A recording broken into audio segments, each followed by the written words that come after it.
Hey guys, Geno Zero, how you doing? I hope all is well in YouTube land, whatever part of the world that you are in. Okay, we're going to start getting into brain tanning some of our deer skins that we have from this past deer season, and then I've accumulated some dudes, dropped them off, and so on and so forth. The first one that we are going to do is going to be a hair-on hide. This will be, when I'm completed with this and we're done with the entire process, this would be like a wall hanger decoration type of a skin.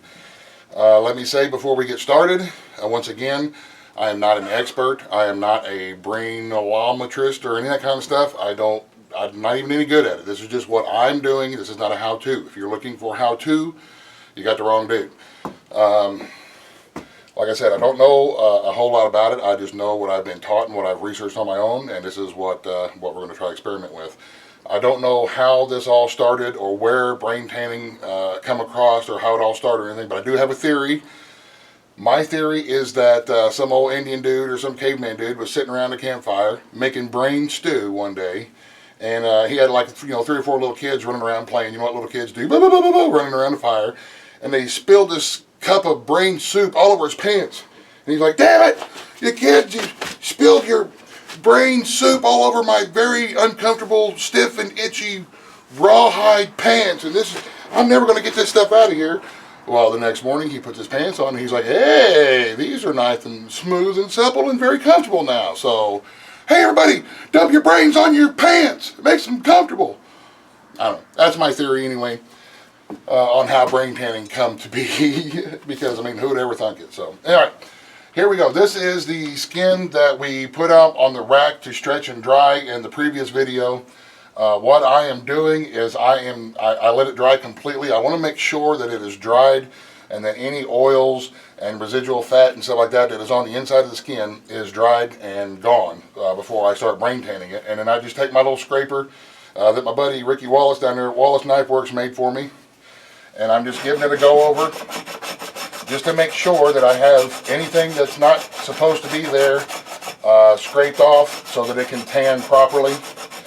I do want to be careful not to rip or cut the skin, and I don't want to scrape it to the point to where I scrape all the way through the skin and make a hole in it that way. I already have put one small hole in here, which really sucks because this deer didn't have any holes in it until I come along, of course. And so I'm just scraping it, dry scraping everything off to make sure that when I start rubbing the brain mixture into it, that it will accept it and it'll hopefully come out very nice and very soft, which is the goal.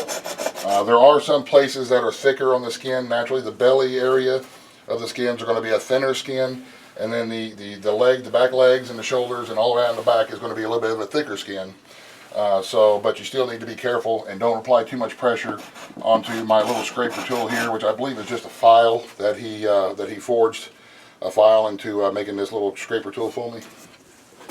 So we're just going to go through and give it another good going over with the scraper here, just to make sure that it is ready to accept our brain slurry concoction thing that we're going to rub into it. So once I'm done scraping it, I will pull it off of the rack. They'll just simply take the strings out of it, and then we'll start rubbing brains into it. So I will see you guys when we get to that point.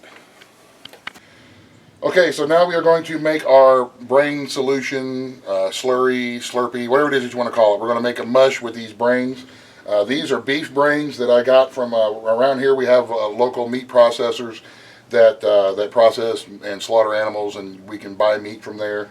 And what I did was I went on a day that they were butchering cattle, and we got a couple of heads, and I brought them home, and I cut them with my Sawzall to get at the brain. I did make a video about that because it is pretty gory and horrific, and it is, basically what you're doing is you get a head, you split it open, you get a brain. Everybody says that an animal should have enough brains to tan its own hide, and that's okay, but what I'm doing here is, through my research, I found that the average deer brain is like 8 or 9 ounces, which is about a half a pound. So we just got a few beef brains here, a little more than a half a pound, just I want to make sure I have enough to do what I want to do. And you can mix it with your hands and bust it up and stuff like that. We're going to add warm water. I got about a cup here of warm water, not hot because we don't want to cook the brain. We just want to make it slurry with it. So I'm going to add my warm water in here. And you can get in there with your hands and break it up and do it, all this kind of stuff. You can put it in a blender and use a blender. I'm going to use a stick blender or an immersion blender to make my little slurry and hopefully not fling it all over.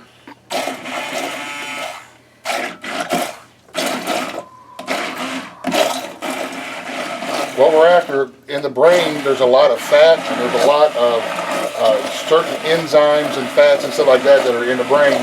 That's what we want to get them all busted up into the solution so that we can work them into the hide. And like I said, I'm not an expert. This is just what I've learned. So if I'm wrong, then don't give me a bunch of crap because I'm not an expert.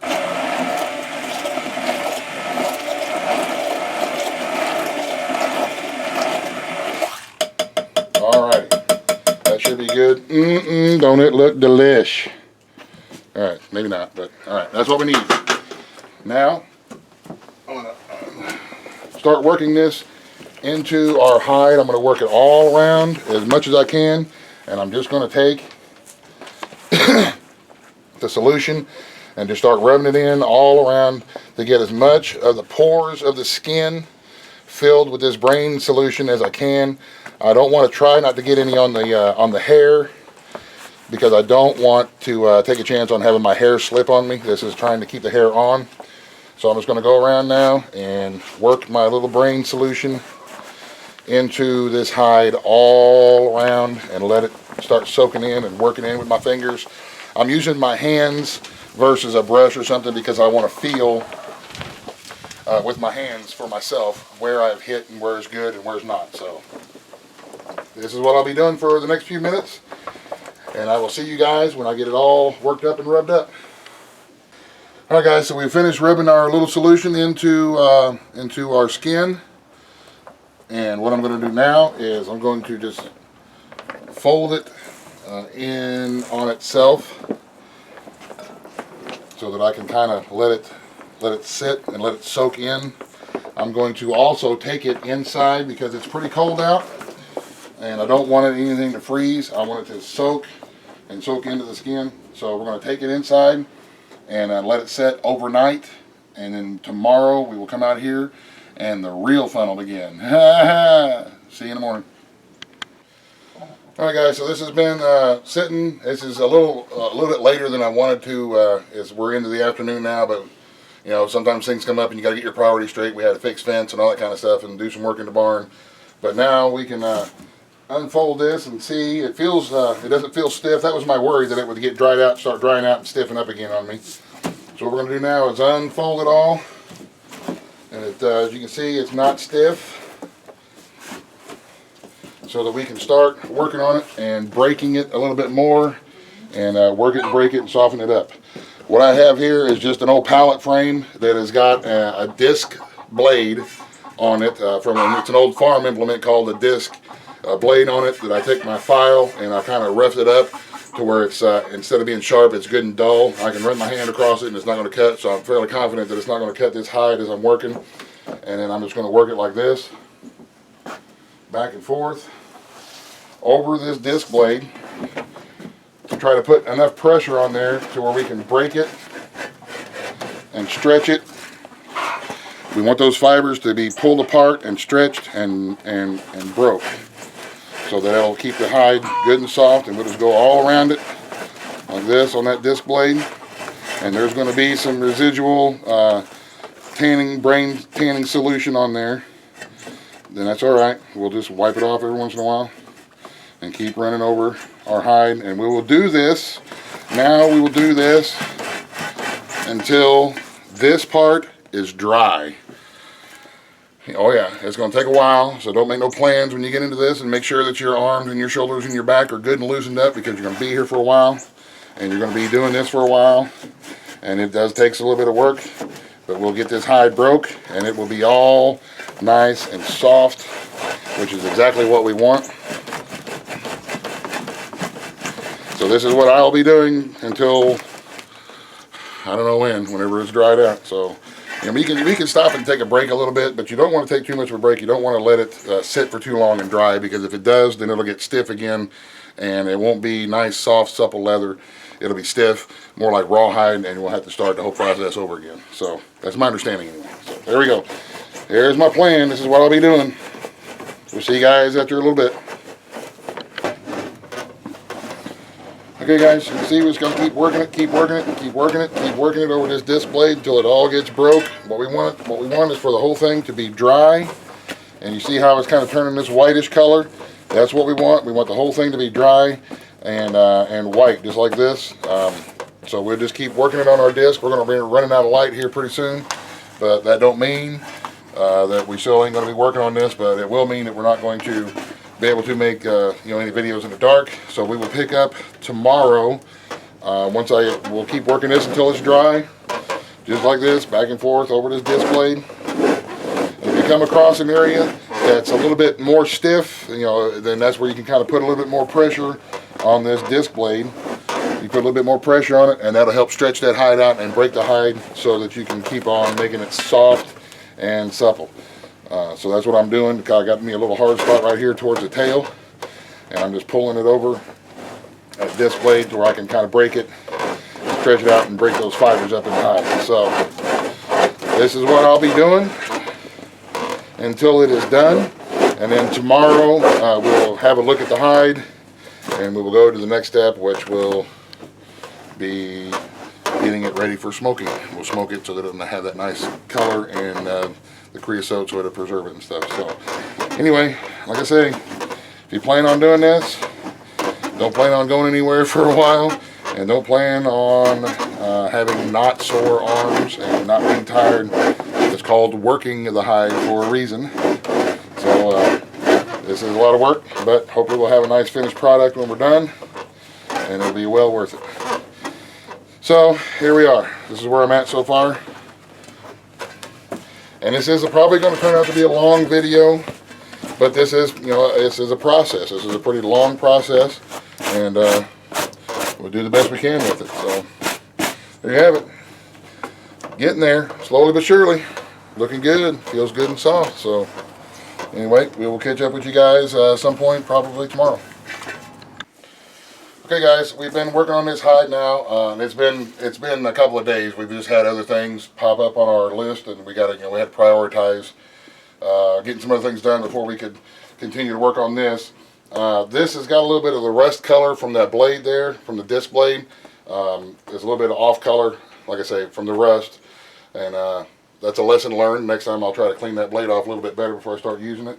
But I think since it's hair on, this is about as soft as what I'm going to be able to get it and worked up. So my idea for this particular hide is to turn it into like a wall decoration, a wall hanger. So what I'm going to do now is we're going to trim off some of these edges, these harder edges that was going to be difficult to work. I'm going to trim off the edges around where the holes and stuff are and give it a little bit of a shape, maybe kind of like an oval type shape. Now a lot of people would just leave it the way that it is, but I don't want to do that. I don't like these hard edges on here, and I want to make a nice looking wall decoration. So that's what I'm going to do with mine. If you don't want to cut yours, then please don't cut yours. Like I said, this is not a how-to. This is how I'm doing this one. So that's where we are from here.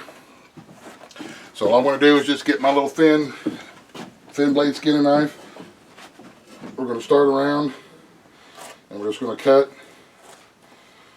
some of these harder edges off until we can start getting the shape that we want.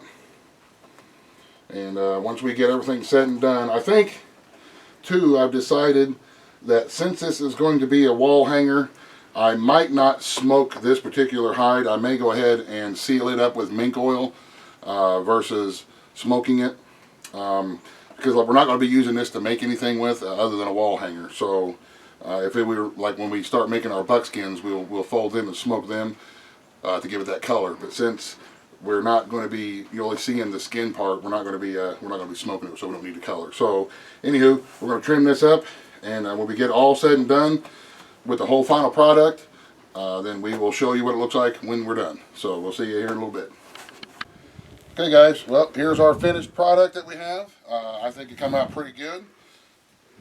No, it is not by any means a professional job or any of that kind of stuff, but I did the best I could with the tools and the stuff that I have to use and the knowledge that I have. I like it. I think it came out pretty nice, and I think it'll make somebody a really nice wall decoration. So yeah, I like it. Pretty cool, man. And I also have learned that I am a tad bit allergic to deer hair. So there we have it. Like I said, that wasn't a how-to. That's just how I did this particular hide. And when I start doing the other raw hides that we have removed the hair from, of course we'll make another video about that.